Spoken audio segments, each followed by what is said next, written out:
Hey, what's up, everybody? True Boxing here. Thank you for coming back to get hit with the truth. So today we're continuing my True Boxing annual top 10s as we end 2024 and enter 2025. And we are continuing with the 126-pound featherweight division. And this is the video, the fighters that are on the bubble. And what that means is, well, we'll get into that. Before we get into that, if you could smash the like button, leave a comment, or subscribe to the channel. I really do appreciate any and all support that I can get as I continue to build my channel here.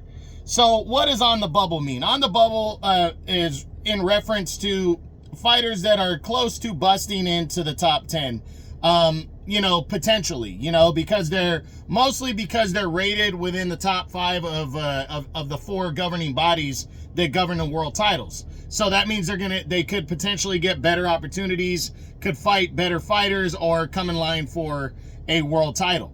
Right now, I have about 12 fighters that are in that ranking system, roughly, even though some things just got updated. So we're going to jump right in and start looking at some fighters that are potentially on the bubble.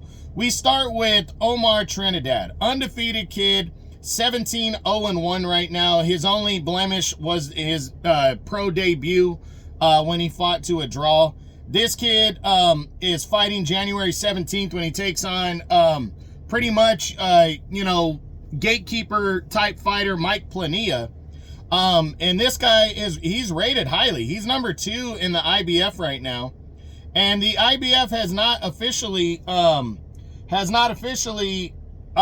ordered a final eliminator. Angelo Leo is the world champion. Actually, no, I take that back. Tomoki Kameda is the mandatory challenger. He earned that right. He's the number 1 ranked contender right now. But Omar Trinidad's right there at number 2. If Angelo Leo, the world champion, fights Tomoki Kameda next, then Omar Trinidad could fight Jonathan Lopez or one of the other guys rated down there and move himself right in. And I think he's knocking on the door for that. This division is not like 122, which I've already discussed, where we have an undisputed champion. The IBF title is more gettable, if that makes sense, because of it. So I could see Omar Trinidad this year moving himself in position for a world title, as he's very highly ranked right now. Next up, we are going to look at Shushu Carrington, who is a highly regarded featherweight as well right now.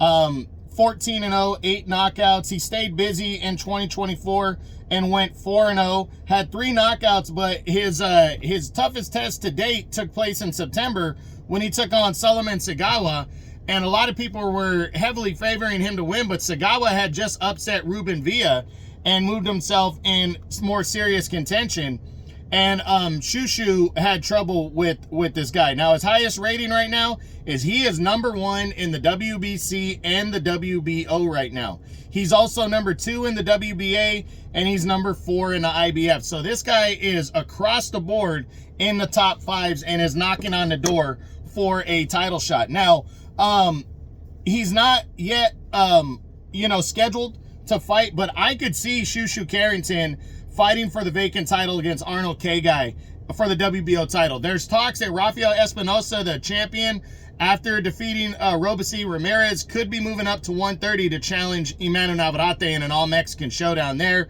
We know he's had trouble making the weight at 126. I think it's very possible that Bob Arum works this fight to where Carrington fights Arnold Kagay for the vacant world title. In terms of the WBC belt, I don't see him moving in line for that title anytime soon. We know Brandon Figueroa is fighting Stephen Fulton Jr. in a rematch next. Maybe Carrington can get into a final eliminator in the WBC if he decides to go that road. He is technically the highest rated contender in the WBA at number 2. Nick Ball has not, there hasn't been a mandatory challenger ordered, and I think he would have to beat the next highest rated contender, Mirko Coelho, first in order to move in line for that. And with the IBF, I don't see him moving up and in line for anything in the IBF. But Carrington, I do believe, is going to get an opportunity, and I'm making the prediction that at one point or the other this year, he's going to be fighting for the vacant world title left by Rafael Espinosa. That's my prediction, but he's highly ranked in all of them, so we'll see what happens. Next up, based on name recognition, is Rais Salim. Rais Salim moved up to 126 officially this year and is now banging around that weight class. Right now, he doesn't really have a high rating anywhere that I can see. You know, I'm kind of going through it fast so I don't waste time here. Yeah, he's not really rated in any of them. Or no, he is. He's the IBF number 9 contender. I think Alim's going to have to work his way up. But he's somewhat of a name. You know, he's been banging around. He's 34, so I could see him moving into the mix of this division as well.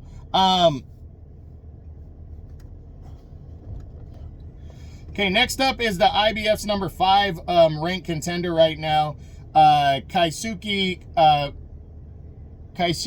Matsumoto. This Japanese fighter is highly rated at 126 right now. He's like I said, he's number 5. He's trying to make a move. I don't really see this guy getting a ton of burn, you know, just because he's a top 5 guy. I don't see him getting a ton of burn. He is 12-0 with 8 knockouts, so that's entertaining, but it's been against nothing but Japanese opponents. But he can continue to move himself up. He went 3-0 with a knockout in 2024. He can continue to move himself up and maybe be in the rankings towards the end of the year.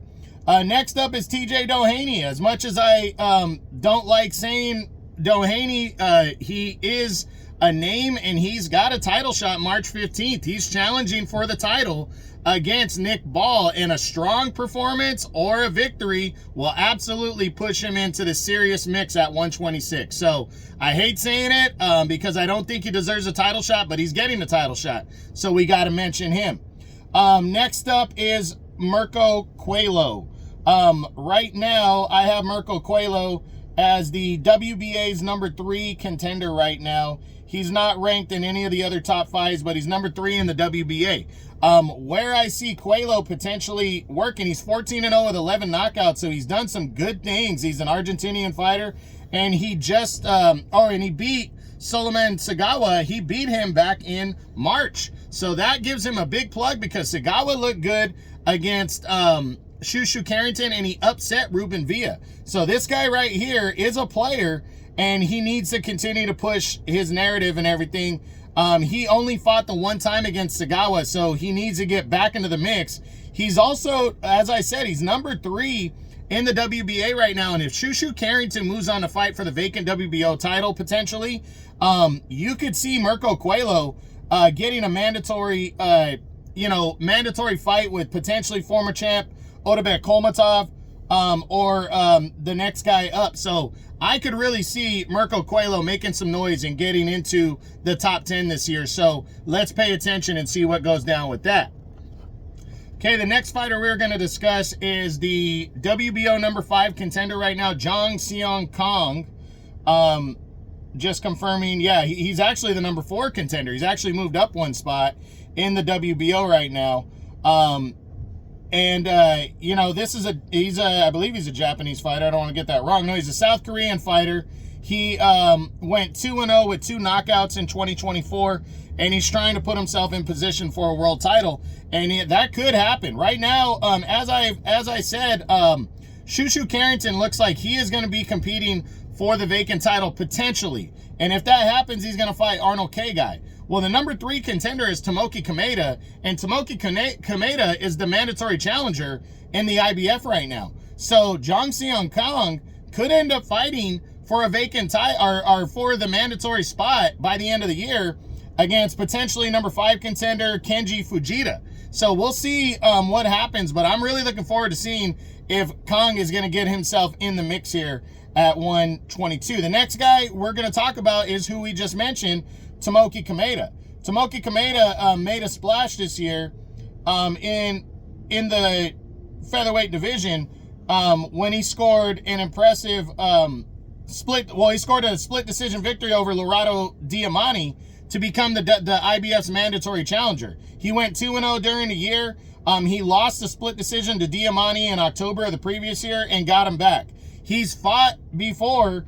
Remember, he fought Ray Vargas for the WBC title at 122 and came up short, losing a unanimous decision. He's 33 years old, but with his style, he's trying to get back into the mix of things here at 126, and I think he's going to get a title shot against Angelo Leo. I think that's more likely than not that he fights Angelo Leo potentially next as well. So we'll see what happens there.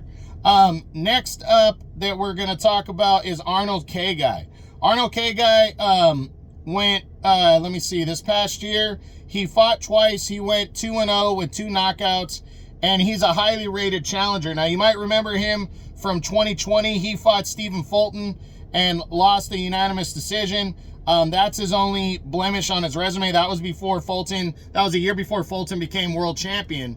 So maybe you don't remember that. But Arnold K-Guy right now is actually ranked number 2 in the WBO, respectively. And I believe that K-Guy could be getting a shot at Shushu Carrington for the vacant WBO title, as I keep mentioning. So, and if not, he could get a shot at the end of the year or at least the final eliminator. So we'll see what happens for Arnold K-Guy.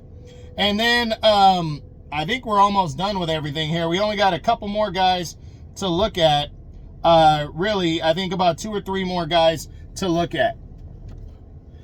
Okay, next up we're going to look at, well, Jonathan Lopez is an undefeated contender on the rise, IBF number 3 right now. He's in serious contention for potentially fighting for something this year. I think we could see him in a final eliminator in the IBF towards the end of the year because he's rated so high. Also, Solomon Sagawa. This guy went 1-2 in 2024, and he's still ranked. He's a WBC's number 5 contender right now. As this guy, he's actually also, he's a WBC's number 5 contender. This is a guy that just doesn't quit and doesn't stop coming at you. He's a good fighter. He's tough. He lost to Mirko Coelho by unanimous decision, and then upset Ruben Villa, and then lost to Bruce Carrington by a majority close decision. So this guy is in the mix. He's the type of guy that can that will get an opportunity against somebody and take advantage of it. So I'm looking to see what he decides to do, because he's also a fighter that is fearless. He's fearless. He doesn't care, and he's going to keep coming. Next up, Nathaniel Collins. Nathaniel Collins is currently ranked number 3 in the WBC right now. So we could see Nathaniel Collins getting a shot at something in this year as well. With Stephen Fulton fighting for the title and Bruce Carrington moving on, you could see, maybe moving on to a fight for the WBO title. Nathaniel Collins could find himself competing against Carlos Castro or Solomon Sagawa to become the mandatory challenger at some point. He's undefeated at 15-0. So that's a significant potential player right there as well. Then you got Kenji Fujita, a Japanese fighter that has made his way into the WBO's rankings. He's number 5. He's 7-0 with 3 knockouts. He went 2-0 with 2 decisions, though, this past year. But he has a victory over former world title challenger Gio Santissima. So we'll see what this guy does. I think it's going to be a year building himself up, but he could potentially get himself into some kind of a final eliminator by the end of the year. Next up is Christian Olivo Barrera, who is right now, let me see, he's the WBA's number 5 contender. He's 22-1-1. He lost the fight in 23 to an undefeated Luis Nunez, but bounced back and got a victory in 24. Nothing big or major about him. He's rated high in, in the WBA though. So I know this was a longer one, but there's so many fighters that have potential cracks to bust into the featherweight division, which means it's wide open. And I'm looking forward to seeing the turnover rate by the end of the year. So that's it. That's what I got. That's my True Boxing annual top 10s.